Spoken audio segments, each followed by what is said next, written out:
आप देख रहे हैं न्यूज 15 लाइव, आवाज जनता की। सबसे पहले तो मैं आप सब लोगों का धन्यवाद करता हूं कि आप लोग ने अपना कीमती वक्त निकाल के मेरी बात सुनने के लिए यहाँ पे आए।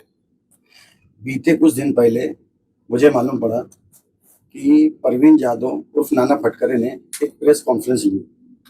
वो उन लोगों को साथ में लेके प्रेस कॉन्फ्रेंस लेता है जिनके साथ में मेरे 2.5 साल से मामला चल रहे हैं, जिन लोगों ने पुलिस के सामने उनकी औरतें उनके आदमियों ने मेरे पर जानलेवा हमला किया। शाहिदा, यासीन, नजीर, तुलबे, याकूब, आसिफ, ये सब लोग वीडियो में दिख रहे हैं। जिन लोगों ने जिस औरत प्रेस कॉन्फ्रेंस में स्टेटमेंट दे रही है, वो और उसके हस्बैंड, उसके देवर, उसके जेठ सब लोग हैं, पुलिस के सामने मेरे ऊपर जानलेवा हमला करते हैं। ये सारे फोटोग्राफ्स में उनके एक्शन मोड दिख रहे हैं, बहुत सारे, पूरी कॉपी है मेरे पास में। ये 2.5 साल पहले की घटना है। उसके बाद में वो लोग ने एक लड़के को वो स्टेपिंग करके मेरे ऊपर 326 और पोस्को का केस बनवाते हैं, जो पुलिस इन्वेस्टिगेशन में उनके इन्वेस्टिगेशन में एनसी फाइनल होता है।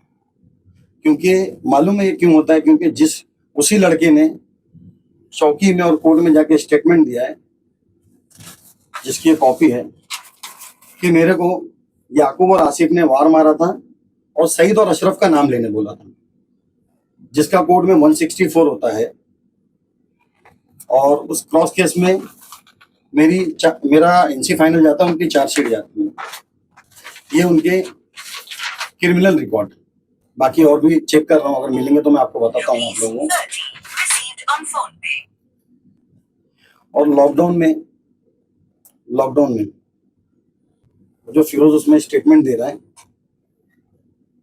जो शाहिदा स्टेटमेंट दे रही है,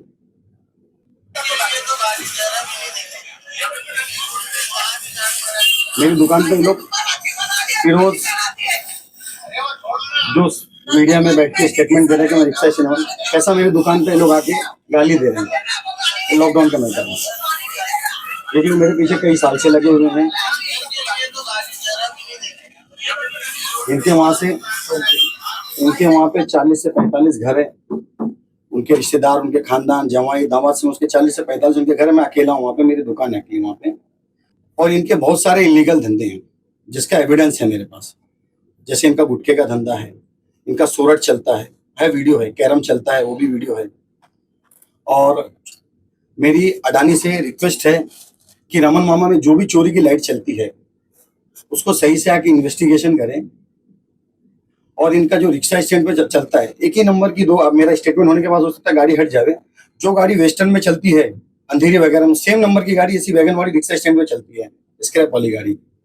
अभी मेरा वीडियो आने के बाद में हो सकता है फटाफट हट जाए। वहां पे बहुत सारे हथियार मिलेंगे आपको रिक्शा स्टैंड पर रखे हुए, और इनका मतलब बहुत सारा अनलीगल धंधा है। ऐसी कौन सी वजह है जो आपके साथ में इस तरीके से दुश्मनी हुई है? ये लोग मेरे पीछे कई साल से लगे हुए हैं, और ये बार बार जो बोलती है, ये लोग बोलते हैं कि मैंने मर्डर किया था।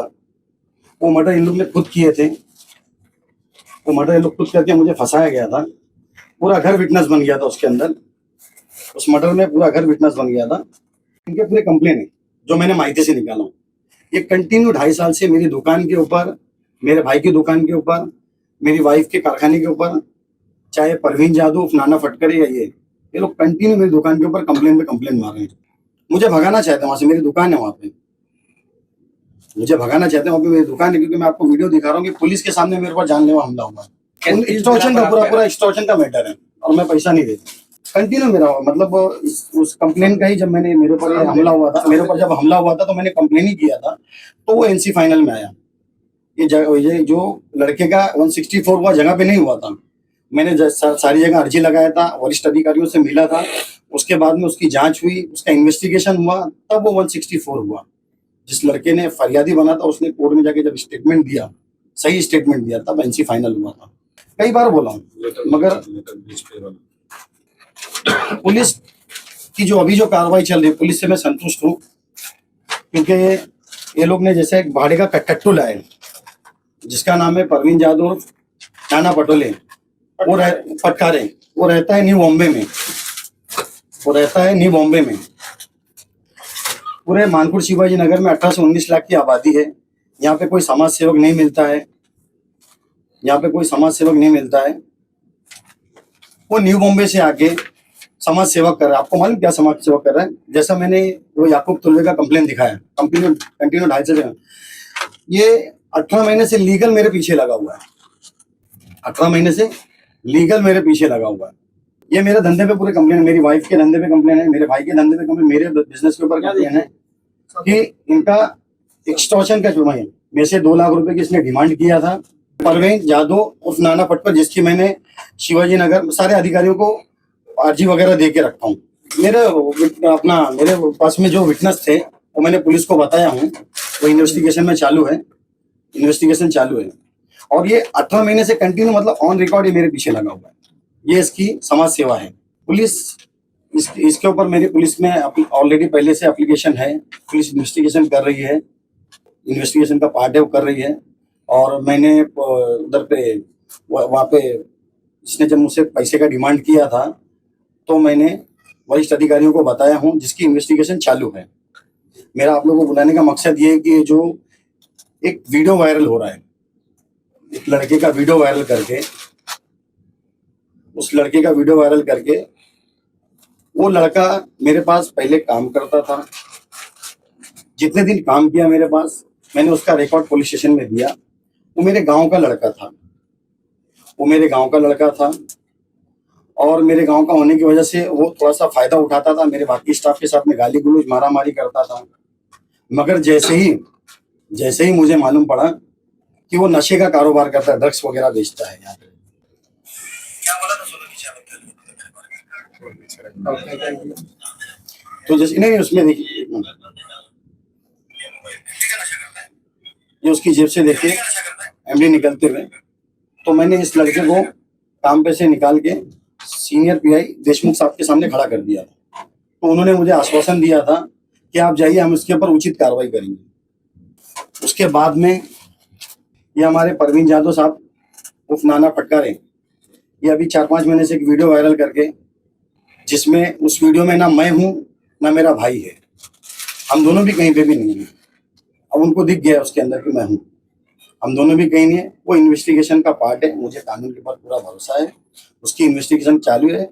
मैंने सीपी साहब से भी मिला हूँ और उनसे इन्वेस्टिगेट जो भी इसके अंदर सही आरोपी उसको पकड़ने का उनको वो किया हूँ। और उन्होंने मुझे आश्वासन दिया है डिपार्टमेंट ने कि सही जो कार्रवाई होगी। अब ये इस तरह से वीडियो बना के लेडीज को इकट्ठा करके, जो लेडीज मेरे ऊपर बार बार अटैक कर रही है, मेरे बारे में अनबन कुछ भी बाइट वगैरह चला रही हैं, अगर उनके पास कोई एविडेंस है तो उनको एविडेंस पेश करना चाहिए। ऐसा ओरल नहीं, जैसा मैं आपको एक एक चीज का एविडेंस दिखा रहा हूँ। रमन मामा नगर मैंने बोला ना, अडानी ग्रुप से बोलिए आप पूरी मेरी मांग है, मेरा मैसेज है कि अडानी को बोलिए कि पूरे रमन मामा में जो चोरी की लाइट चलती है उसकी पूरी जांच हो, रिक्शा स्टैंड पर जो रिक्शा चलती है उसकी जांच हो, कैरम क्लब चलता है, जुए का क्लब चलता है, गुटके का बहुत बड़ा हब है, और उसी रिक्शा स्टैंड में बहुत सारे अस्पताल होंगे। और ये लोग बार बार ये लोग मेरी भाभी को भी इन्वॉल्व किए। देखिए, हर किसी के घर के मसले होते हैं, सबके घर में कुछ ना कुछ मसले हैं। मेरे घर में मेरी भाभी के साथ में मेरा कोई ऐसा मामला नहीं है। मेरा जो घर है, जिस घर में मैं रहता था या मेरी भाभी रहती थी, वो घर मेरी कमाई का खरीदा हुआ था। मैंने मोहब्बत में अपने भाई के नाम पे पेपर बनवा दिया था। उस टाइम भाई ऑफ हो गया तो उनकी नीयत पूरी बदल गई, वो पूरा। और उन्होंने फिर वो लोग स्टेटमेंट एक दिखा रहे कि वो अपनी भाभी को मारा 27 तारीख को आईसीयू में। तो 27 तारीख का साइन हॉस्पिटल का पेपर है आईसीयू का, जिसमें उन्होंने खुद स्टेटमेंट दिया है कि मैंने पॉइजन पी थी। ये लोग बोलते हैं कि मैंने मारा हूँ। उनको मैंने जो भी पेमेंट दिया हूँ, जो भी पेमेंट है मेरा, सब मेरा लिखित में पेमेंट है, ट्रांजेक्शन वाइड है। उन्होंने जो भी मुझसे डिमांड की थी 28 लाख कुछ रुपए की, 28,67,000 था, ये पूरा मैंने उनको वाइड में दे दिया हूँ। तो हर किसी घर के मामला रहते हैं, उनको ये सब मामले में, मेरे घर के मामले में इन्वॉल्व होने की कोई जरूरत नहीं थी। हाँ, ये और पर्सनली में भी मैडम मेरे पास एविडेंस है कि मैं मेरी भाभी को क्यों मारूंगा। ठीक है, मेरी भाभी, हर किसी के घर के मामला रहते हैं, तो मैं अब मैं मेरी भाभी को सर्टिफिकेट देने नहीं जाऊंगा। ये साइन हॉस्पिटल का पेपर है, उनका खुद का स्टेटमेंट है, और मैंने उनको पेमेंट दे दिया, ये उसका रिकॉर्ड है, ऑन रिकॉर्ड। नहीं, ऐसी कोई बात नहीं है, वो हमारे नेता हैं, हम उनकी आदर करते हैं। अगर इनको ऐसा लगता है तो ये भी हाजी साहब के पास जा सकते हैं। वो तो नेता, लोग नेते हैं, वो तो उनके लिए, उनके दरवाजे सबके लिए खुले हैं। ये भी जाए अपनी बात रखे, हम जाते हमारी बात रखते हैं। और मुझे अगर मैंने उस नाम से, या आप लोग बोल रहे हैं जो बता रहे हैं कि मैं किसी के नाम से डरा हूं, तो कोई एविडेंस होना चाहिए। उनके वहां पे तुलवे फैमिली के वहां पे 40 से 45 घर है, मैं अकेला हूँ वहां पे। उनके 40 से 45 से घर है, मैं अकेला जाता हूँ, मेरी जान को खतरा है। क्योंकि ये परवीन जादव ने मुझे ये जिस वीडियो में मैं नहीं दिख रहा हूँ, ये वीडियो बनाने के बाद में, ये केस बनाने के बाद मुझे आगे धमकी दिया है।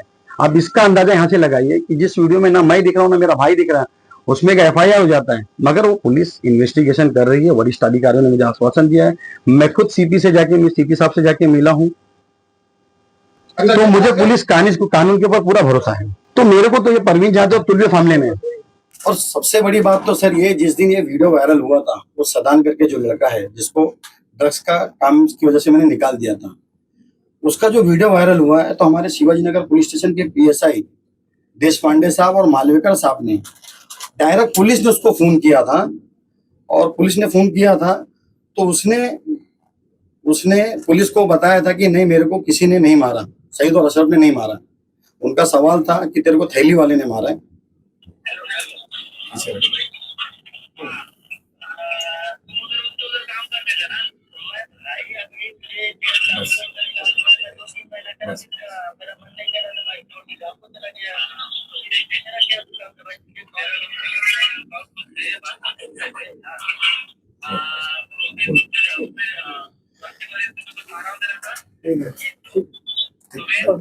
तो उसने सीधा बोला कि नहीं, मेरे को अशरफ और सईद ने नहीं मारा। फिर उसने मुझे वीडियो भी बना के भेजा था कि अगर ऐसा कोई बोलता है तो आप ये चला दो, बोल दो कि मेरे को किसी ने नहीं मारा। मतलब मुझे खाना सब मिलता था, कोई मारा था, उसका वीडियो है।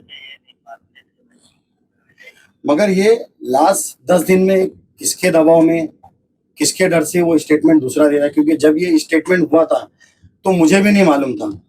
मुझे इसी लड़के ने मेरे भाई को मैसेज किया कि पुलिस मेरे से ऐसा पूछ रही थी और मेरे को बोल रही थी कि तेरे को थैली वाले ने मारा है। एक वो लड़का जिसका वीडियो वायरल हुआ, उसने जब फर्स्ट स्टेटमेंट दिया तो उसमें उसने सीधा, उसका कहना है कि नहीं, मुझे इन लोगों ने नहीं मारा है। तो उसने मुझे वीडियो बना के भेजा है। और अभी 10 दिन पहले एक दूसरा वीडियो वायरल हो रहा है। तो ये सारी चीजों की जांच होगी।